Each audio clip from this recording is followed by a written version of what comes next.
जय गुरुजी, शुक्राना गुरुजी। सारी संगत को जय गुरुजी।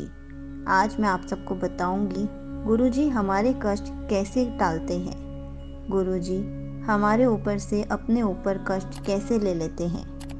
गुरुजी हमें कैसे ब्लेस करते हैं। ये मैं आपको एक सत्संग के थ्रू समझाऊंगी कि गुरुजी पर विश्वास करना कितना ज़रूरी है।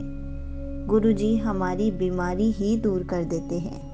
एक आंटी जी गुरुजी के मंदिर रोज़ जाया करती थी।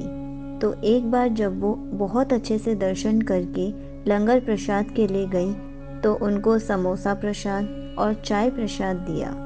जैसे ही वो समोसा प्रसाद खाने लगी तो उनके समोसे में कीड़ा निकला। उन्होंने सेवादार अंकल से पूछा कि अंकल, समोसे में कीड़ा है, मैं क्या करूं? सेवादार अंकल ने कहा कि इस पर मैं आपको कुछ नहीं कह सकता। मेरे हिसाब से आपको खा लेना चाहिए, बाकी आपकी मर्ज़ी। आंटी जी बहुत देर तक रोती रही कि गुरुजी आपने मेरे समोसे में ही कीड़ा क्यों डाला, मेरे प्रसाद को ही ऐसा क्यों किया। फिर उन्होंने गुरुजी का नाम लेकर वो समोसा प्रसाद कीड़ा निकाल कर खा लिया। आंटी जी ने ये सोचकर वो समोसा प्रसाद खा लिया कि शायद गुरुजी मेरा टेस्ट ले रहे हैं, मुझे आजमा रहे हैं। मैं भी गुरुजी की पक्की संगत हूँ, गुरुजी के टेस्ट में फेल नहीं होंगी, चाहे कुछ भी हो जाए। और फिर वो अपने घर चली गई। उसी रात को जब वो सो रही थी तो गुरुजी उनकी ड्रीम में आए और गुरुजी ने उनको बताया कि तेरे समोसे में कीड़ा डालकर मैंने तेरा बहुत बड़ा कष्ट टाल दिया है। तूने वो समोसा खा लिया, तूने अपना टेस्ट पास किया।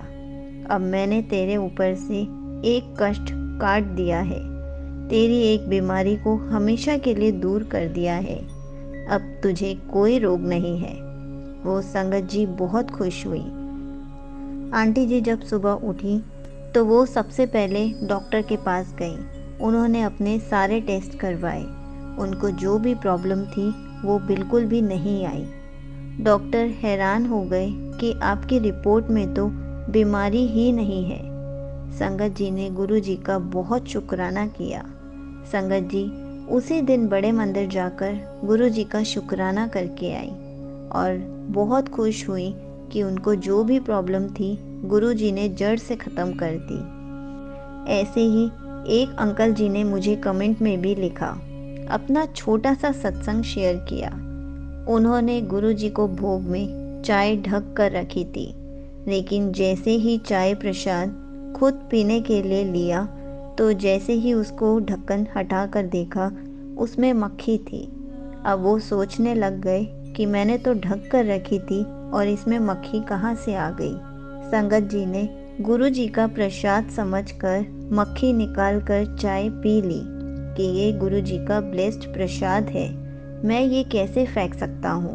और उन्होंने वो चाय प्रसाद पी ली। फिर उन्होंने कमेंट्स में साथ में मुझसे पूछा कि क्या मैंने कुछ गलत किया, क्या गुरुजी मुझसे नाराज़ होंगे।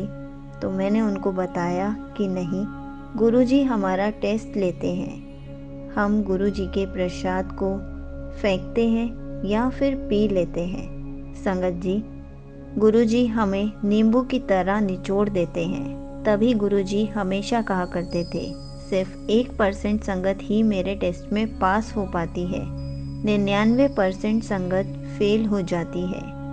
संगत जी आपका भी गुरुजी ने कोई बहुत बड़ा कष्ट टाला होगा, जो आपको कुछ टाइम में पता चल जाएगा कि गुरुजी ने आपको क्या ब्लेस किया है। इसलिए हमें कभी भी प्रसाद का अनादर नहीं करना चाहिए। आप गुरुजी के टेस्ट में ज़रूर पास हुए होंगे। अगर आपको गुरुजी से रिलेटेड कुछ भी पूछना है तो आप कमेंट्स में पूछ सकते हैं। मैं उसका आंसर कमेंट में रिप्लाई करके या फिर वीडियो बनाकर ज़रूर दूंगी। जय गुरुजी, शुक्राना गुरुजी।